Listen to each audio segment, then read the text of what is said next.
have a question for you. Who do you imitate from the cast? Do you imitate anybody from the cast? The original cast? I see. Among our... Gary, Gary. Gary, you put my finger. Actually, I just ran into Chalkster before I came over here. Chalkster lives across the beach in this beautiful house with his new wife in Vancouver, and I usually walk my dog at Kids Point, so just ran into him the other day. Yeah.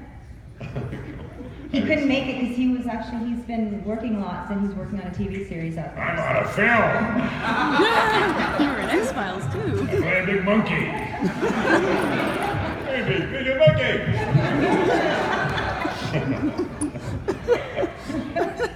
And Alec Willow's supposed to be, was he supposed to be He here? was supposed to, yeah. And Scotty too. Scott, yeah. We also used to make fun of, not make fun of, but we used to, when you do each other's voices and screw around, it's out of love. And I think Scotty was one of our favorites to all. We always like to order drive-through as Scott McNeil. That whole story. It's like, yeah, can I get a hang on one more time? Can I get a hang on one more time? Can I? No, hang on. That's true. He wanted to do, take after take. Yeah, one more for Scott. Alec Willows used to creep me out because when he used to stand behind the microphone. That dude, a little strange. I remember Alec, he had heart issues at one time. Remember he was in the hospital? I went to see him in the hospital many years ago, and I thought, I walked in, it was so great to see him, but I didn't know how serious it was, and he's back and doing his thing, and that was right. He's doing much better. Yeah. He's doing much better. Scary.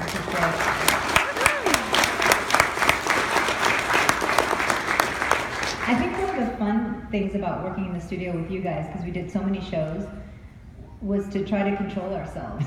Because we It's impossible. It was, just half the time, you're in a dark studio and you've got the director and the crew on the other side of the glass, and you're sitting there, and sometimes you crumple up paper and you whip it at each other and try not to make noise, when we're recording and stuff. But it was, Jim Burns would come in and tell, first thing in the morning, he'd come in, I don't know if you know Jimmy Burns' Inferno. Yeah. Yes, my queen. Stop calling me that. That whole. Of course, my queen. Jim has the dirtiest mind that they ever. We start off with just the worst joke. Some dirty joke. Some real. Yeah, I can't even start. Jim, it's 8:30. Seems really bad. Yeah, I know. I gotta get before you. Stop talking. And the studio we used to record in was Pinewood. It's demolished now, It's right? demolished. It's no longer there, and it was such a Classic. cool building. It was classic. Yeah, it was. It had a good vibe to it, and it's too bad. I think it's condos now. Yeah, that's how you can tell you're getting old, but things start to turn into Into condos. condos. That building there is the radio station your father worked at. We used to record a cartoon called Beast Wars. Really, honestly, I never thought. Any That's more over there where I questions? met your mother. Yeah, we got one right here. Yep. Hey there. Hey. So, just real quick, I want to start off by saying, love you guys, love your work, you guys are my favorites. And the next thing I'm going to say is, as someone who's trying to break into the field of voice acting, what advice would you give them? Well, are you an actor? I'd Have like you to- studied acting? As far as voice work has gone, I've worked in the field of radio and I've studied broadcasting and stuff like that. Okay, And so I'm you- hoping to get that, give myself a bit of a background. Yeah, I think a base for anything is extremely important. So if you're into broadcasting, so you have an idea of what it's like and to work with a microphone and placement of your face when you're doing the dialogue and stuff like that, is just make a voice demo tape. If you have got a few characters or a few voices that you're comfortable with that are really strong, I would do like a 2-minute, 3-minute cartoon voice tape, and put your strongest voices at the beginning, and then submit them to agencies or local agents. I don't know if you have, depending on where you live, if there's a film if there's an area where they actually do voice work, you know, try to get an agent. An agent would be another way to go about it. Who's ever doing the baby voice right now is awesome. That's really good. That's incredible. Well, I think having an agent, someone to represent you, putting together a voice tape, and basically just getting some experience, right? And I think as an actor or as a voice actor, you still have to have a really good base, like a good foundation of how to build a character, how to pick apart a script, and you know, I'm sure you're creative in your own right. So I think, you know, you've got a good head start, and it's just about being persistent. And if it's something that you love, you never know. Good things could happen. And just use your own voice. Don't. One of the things that people do sometimes is trying to put on something, try to Do too much. you know, and you have to just say, do too much. That's all you need. You don't need to do, you know, everything. Just practice on doing that, because you really have to find your own voice in your work and not somebody else's. For so many years I was trying to do somebody else. I used to be in radio, you know, until it was one night I was doing the show, and it was a radio show playing music, and it was at midnight. I was very young, and I was doing these Letterman bits because I was a big fan of Letterman back in the day. And somebody called up and said, "Stop doing David Letterman!" Hung up on me. And you know, I look back and he's right. Do your thing, whatever that is. You know, the toughest thing to do is to be ourselves. The cool thing is, you know, James Arnold Taylor, who plays Ratchet in Ratchet and Clank, the film comes out soon, and we're doing this. And and James is the first time it's his voice. It's just him, and it's the toughest thing. He's very vulnerable, and I get to hide behind the little clank voice. I get to do other things. I get to be some, you know. But your own voice is the scariest thing to do. So just find that. Thanks very much. Let's go for someone over in the center.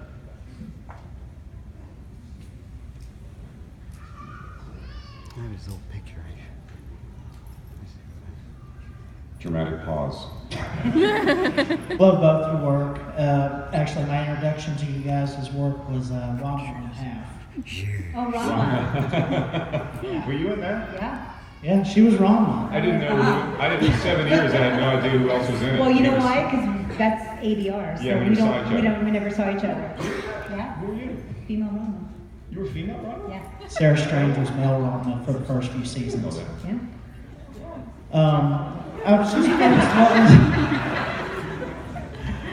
what was the inspiration for your respective characters in Beast Wars? What you drew for Megatron and Black Arachnia, respectively? Yeah. Well, like any character, you get a description, usually a pretty good one, especially when the producers and director are in the room.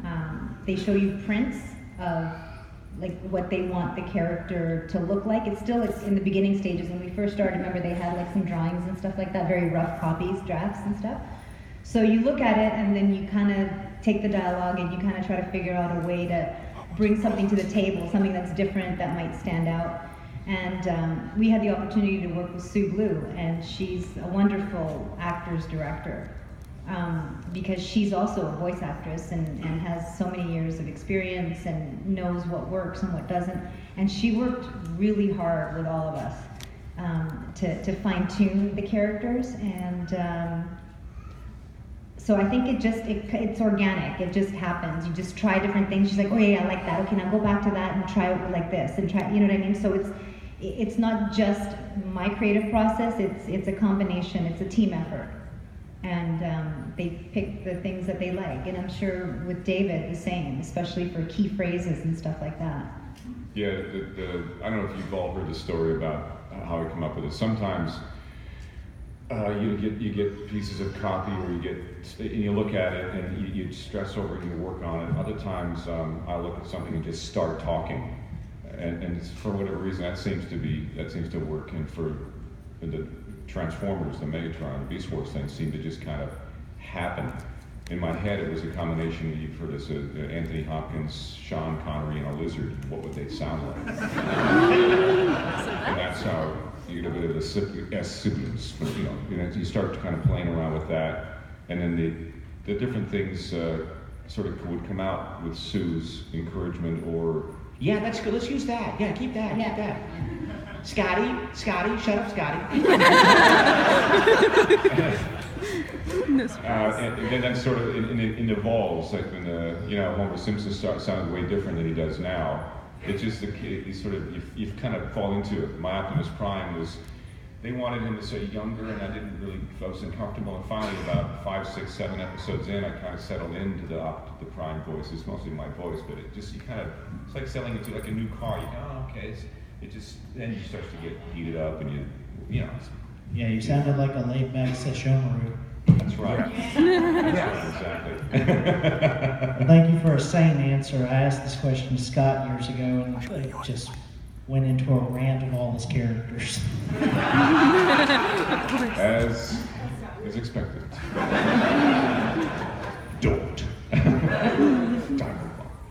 We got another question over here. Yes. Hi Scott, hi Venus. Hi. I was also at BotCon 97. Hi, Scott. I know you are. Oh, Too much bourbon last night. I saw you at the table. His middle name is Scott. No. all right, I'm gonna blame it on the last question. All right, crisis averted, guys. Okay. I was also at BotCon 97, and I want to say I think you two were the first voice actors who were at a BotCon. Is that right? Is that right? Yeah. In Rochester? Yeah. Rochester, right? Yeah, Rochester. And no actors before then, so that makes you two the first. I like that. That's a good piece of trivia. In case we ever have another BotCon and we have like trivia questions. You remember remember the toy guys? George Bosnos? Remember those guys? Yeah. And in commemoration of that, I guess, I have things for you. Oh, there's gifts? Yes, there are. Oh, really? Cool. $1,000. And It's a bowling ball. You wish. This is what we look at on this before.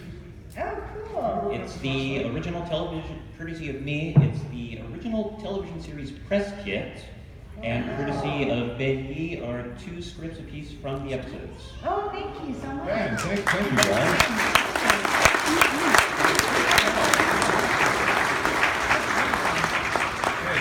Hey, there's something to say. Hey, is that you? Are you the were you the Predacon computer? Who was that? No, that was Carol. Oh, yeah. The rules are alternate forms based on the most powerful vocal creatures. Yeah, Ron was just. That is really cool. Oh, okay, I can do Scotty's voice. I know how David keeps razzing Scotty, but the reality is, when a new character for Beast Wars would be introduced, obviously it was male, and all the men in the room would, do their best to try to win that role, right? So they all bugged Scotty because Scotty got what? How many voices? 4? 18. 5? 4. 4. So and he was just one of those actors that can just work it and it works. Do you know what I mean? It works for Oh, him. yeah. what's here? I was gonna ask a question. He was working it really hard, David. Next question? Yeah, right here. Over here? Hi, David. It's an honor to see you. Also, I'm a huge fan of you, by the way. Venus Terzo. Venus. Scotty. Oh, sorry, Venus. I'm sorry. It's an honor to finally meet you. And this is for David. If you were to switch roles with Megatron and Sesshomaru, like say for instance, so we meet again, brother. And you just see like Megatron as Sesshomaru's voice as saying, so we meet again, Pride. So we meet again, Pride. You're doing a pretty good job right now. Well, you should see me earlier when we were waiting. for one of our fans over here getting our video. I was doing Beast Wars Megatron. Yeah. So, did you want, was there, I was just wondering if you can like switch the roles, like you see. switch, I mean, actually think? Like say, no, I mean, You like, realize I am jet lagged and have not slept in 2 days. like for instance, like you see like Megatron using with Shishomaru's voice, and you see. Oh, I don't know. I have no idea. God, I can't think. See, Scotty would have a show. Me, I need words.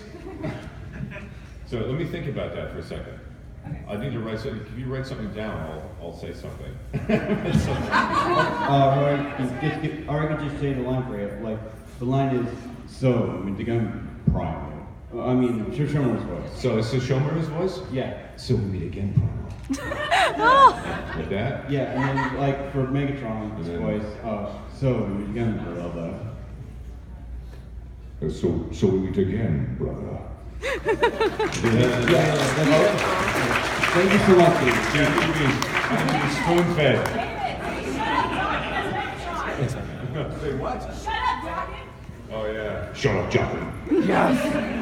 All right. Sarah, did you do that? I didn't know you were the female. No, Yeah. that was. Well, it was No, you're in Inuyasha? I was in Inuyasha too. You were in Inuyasha too? You what?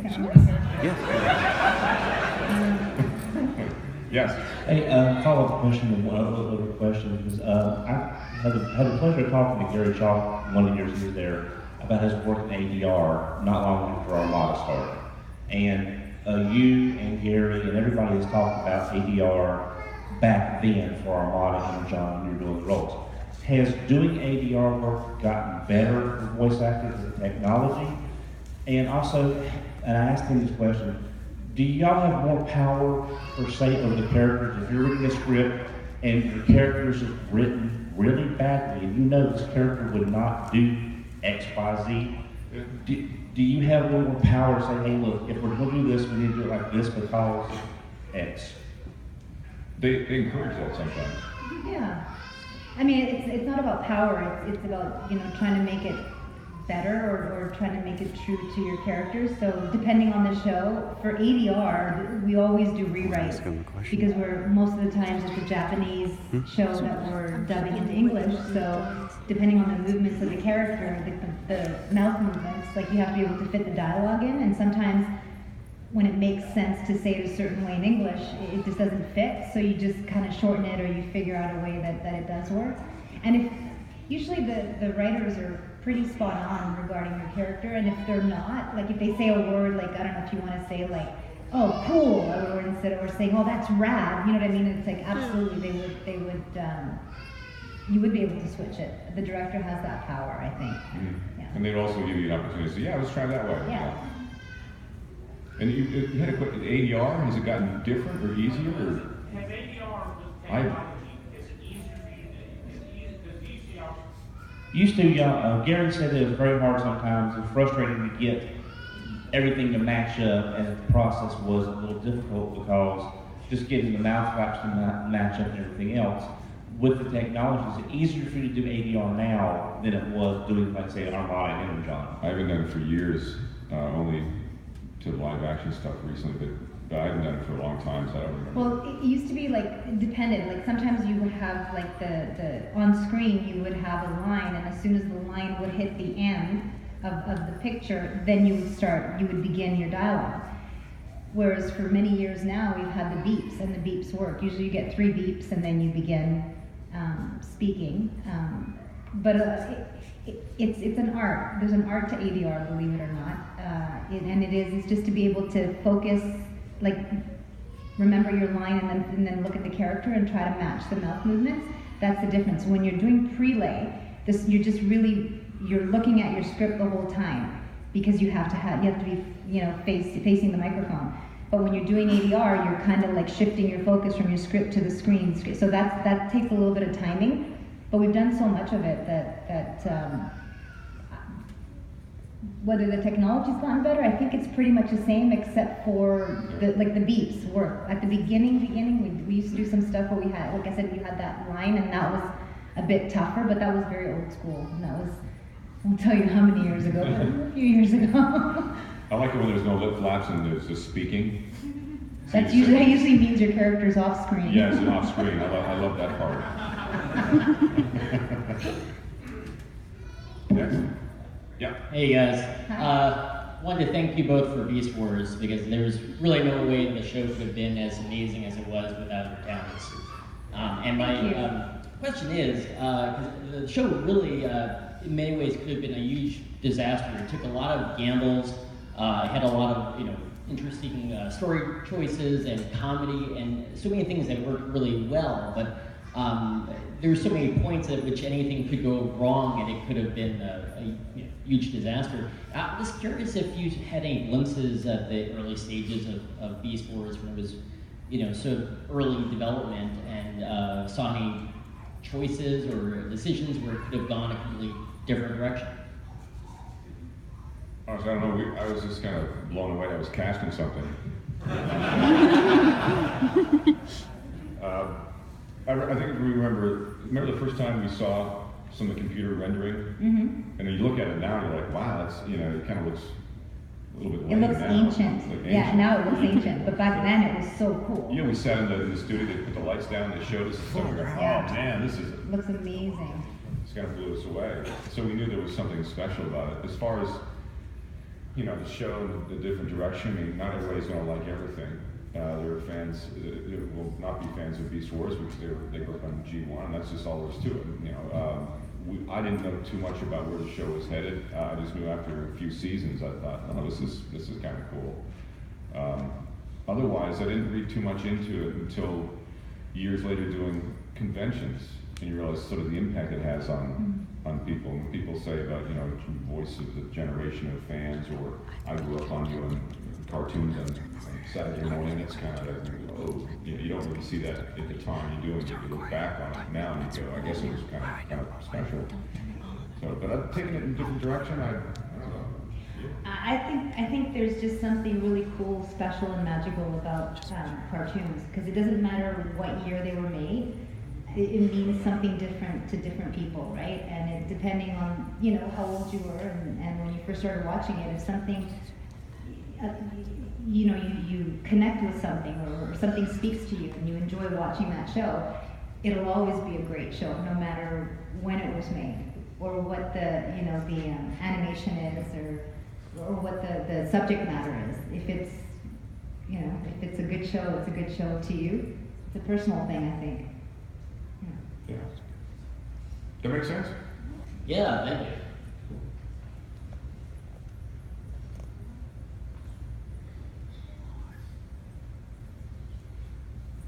Hi, I was just wondering, with all the different voice lines that you do, when you're reading to your children at night or stories and stuff, do you tend to throw in your voices when you're reading to your story, reading a story to your child or grandchildren or whatever you may have?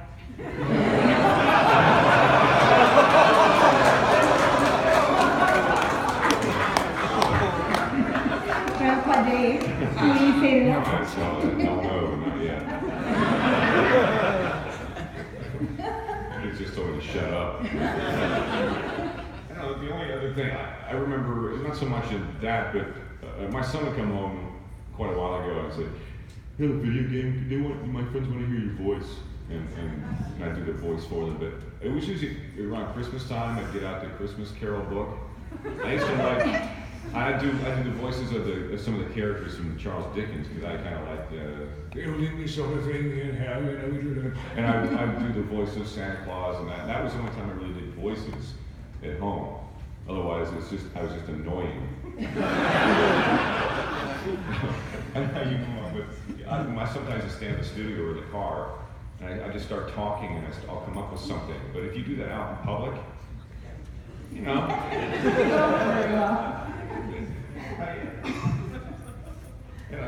I know I don't have kids, but I have a dog, and she hears all my voices. What's your favorite? Anytime I include the word treat, She loves it. It doesn't matter how I say it. Say it to my kids.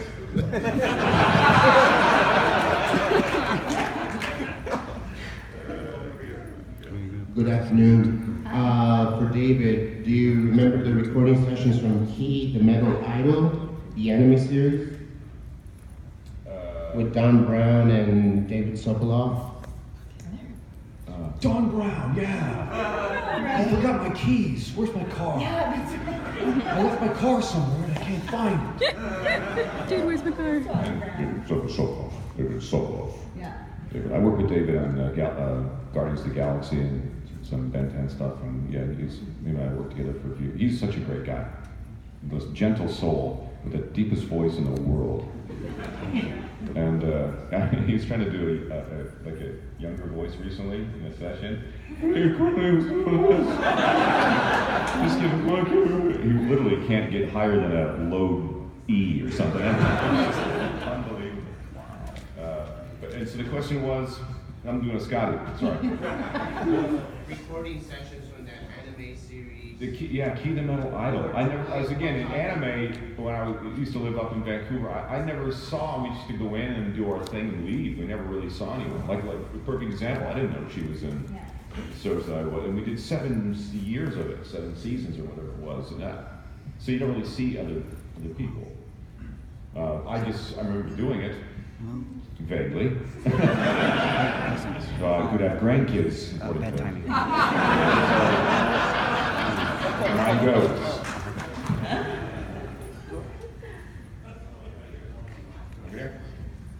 Hi, nice to see you guys again. Too. For your voicemail, do you ever use your characters or voices for your voicemail? Oh, for a voicemail? Yes. And your phones? Yeah. Oh, like, do you ever use any of your characters? I am so bad. I think my voicemail recording is from I don't know how many years ago. I think it's as old as my phone, and I have an old phone. So yeah, and I don't change it very often. I just do it once, and it's very just simple, and I almost don't like it. I don't know, it's so weird. But that's actually a good idea. Maybe I will put you should. a character voice on it, because you know what? That'll definitely keep certain people away that you don't want them to leave voice. It'll scare them. Good luck running his voice, that'd be awesome. Yeah. What would you say? This is Black Arachnia. Leave me alone.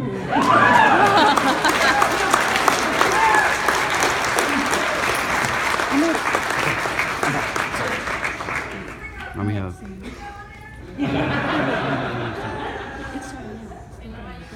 What about me? I just have a standard. I said to Kaye, just so we get a message. I go so fast, people don't know what, they don't know what I said half the time. When I did Happy Gilmore, the movie, I actually had to change my voicemail at one time. It was long ago when it was giant phones, mobile phones. Yeah. I had a Happy Gilmore voice, Shooter McGavin. I did something, I can't remember what it was, but from time to time, I'll do something stupid. See the message. No, that'll be it. Where were we? Right here? Yeah. This is not really a question, but I just have something to give you guys. Oh, more presents? Yes. Another $1,000. Come on down. And a brand new car. What's your name? My name is Victoria. Nice to meet you, Hey, Victoria. Victoria. Oh, cool. Wow. Some of the art you guys is So amazing. talented. It's- Oh, wow. I can see that. Wow. I couldn't even draw a stick figure.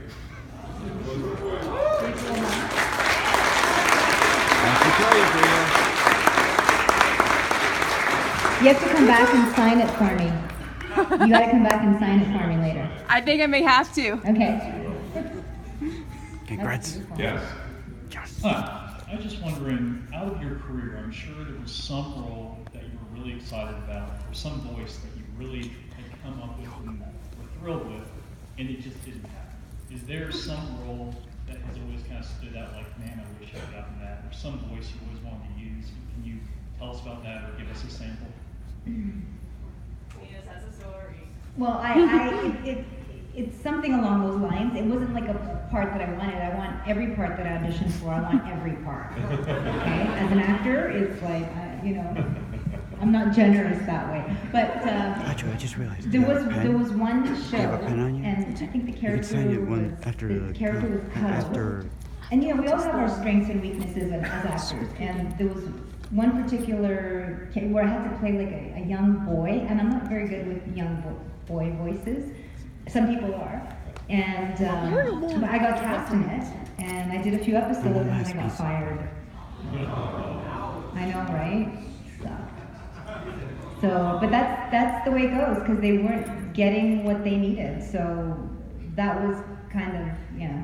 But everything else that I've auditioned for and I've gotten, you know, I'm obviously very grateful for. I guess sometimes, maybe, I don't know, maybe. I'm sorry, what was the question? Have you ever auditioned for any roles that you've really wanted and gotten, or? Yeah, there's been a few times, and the one series I would love to have done was Monsters Inc. Was it Monsters Inc? Yeah. I doubled the voice for Will Arnett on commercials and some toys and video games, because I got real close to his voice, and they cast me. But when it came to the series, it was like a lock. Everybody has done the commercials, has gone on, do the violin, and the agent sound like. And I thought, we're doing this, they brought me in, I read, they all laughed, you're so wonderful. And then ended up, Diedrich Bader, who I know Diedrich, he's freaking awesome. He ended up getting the role. So they didn't quite want to Will, and it sounded like Diedrich brought his own thing to that. It was his own deal. And the Will and I it was kind of, I don't know, it was that sort of thing, whatever he did like that. It was just talking to the monster. What was the name of the monster? What was it? Missing Link, yeah. The Missing Link, yeah. It was just like that sort of thing, whatever. And I did my version of Will Arnett, and the Dieter was doing a great job. So I kind of wanted that one.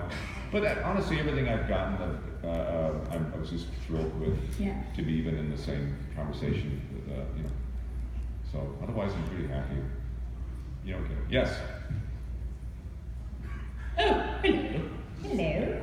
Anyway, I have the ultimate question for the both of you.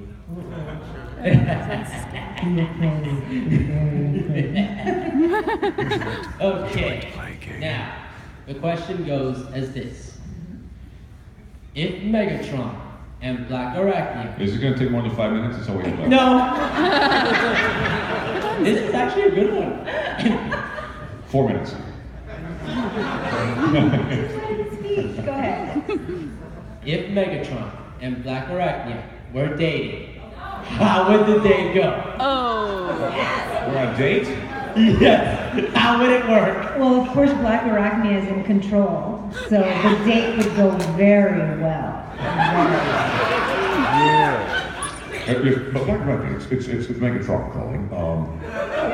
You may remember me from, the Beast Wars thing. Leading the Predacons, transform, roll out. Maggie, darling, I'm sorry. I'm just in the middle of something. Be careful. Yes. No, pink. Pink on my right toe. Yes, thank you. Listen, I was thinking, remember when you took me last time to that fancy restaurant? And you were a complete fool of yourself after you spilled the red wine all over my outfit. I must say it was excellent wine. Well, I would like you to make a reservation so that I can go there with my new boyfriend. Optimus Prime. Again. Foiled again. Actually, I was thinking more the lines of Silver Bulls.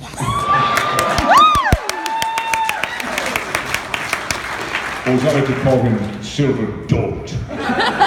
Down, Rover. Down, Rover. I just call him Sil. What about Rover? There. I can't clap, so there, I'll do that. You both made my day. No Thank you very lie. much. Love you both. Love you Stay too. awesome. You too. Thanks for the question. All right, we got time for one more. I saw someone in the back wildly. Anyone? I go in $25. Anybody here from Canada? Hey. You know, I used to be from there. Became a U.S. citizen about 2 months ago. A shout out. We did the Ben 10 Omniverse, and I got a chance to use I finally used my Canadian voice because it's the voice of my Uncle Terry. And you remember the Ben 10 Omniverse was Sock Squatch. I don't know if you remember that was based on. So I just wanted to say hello to everybody. And it's great you're here, eh? Oh, hey. Oh, fantastic, eh? Welcome to America. So thank you. America. It was over here? Oh, it's down at the end there. Yeah. Yeah, I am not actually familiar with any of your work, ma'am, but It's okay, wait. If you the rest of I will give you a Black-Arachnia, that's about it. I actually just recently learned that you did any anime work. I also just recently learned that David Kaye did Shishomaru. Yeah, over in the clubroom thing. But my question is, I know that you like to make fun of Scott, but I know you've at least worked on 2 things that I've seen both of you in. Do you guys ever just talk to each other outside of work? When we see each other, we do. I mean, you mean call and hookups? No, because like David lives in LA, I live in Vancouver. There's a few voice actors. I saw Ian Corlett not long ago. He's bugging me now. He's living in LA part. Oh, is he living in part? Yeah. Yeah. I ran into him and his wife in my neighborhood. I ran into, like I said, Gary Chalk not long ago. I haven't seen Scotty for a while. So it depends. And sometimes we'll see each other at auditions and stuff, or when we're actually working on projects. But we're so busy and we lead such different lives. It's pretty hard. It's difficult to just get together. But that's why we want to thank the organizers of this year's BotCon, because it's 20 years, and I mean, after so many years, we got to see each other and see all of you and some familiar faces, excuse me, and it's been just awesome. So we look forward to events like this where, you know, we could see some old friends and make new ones. So, That's great.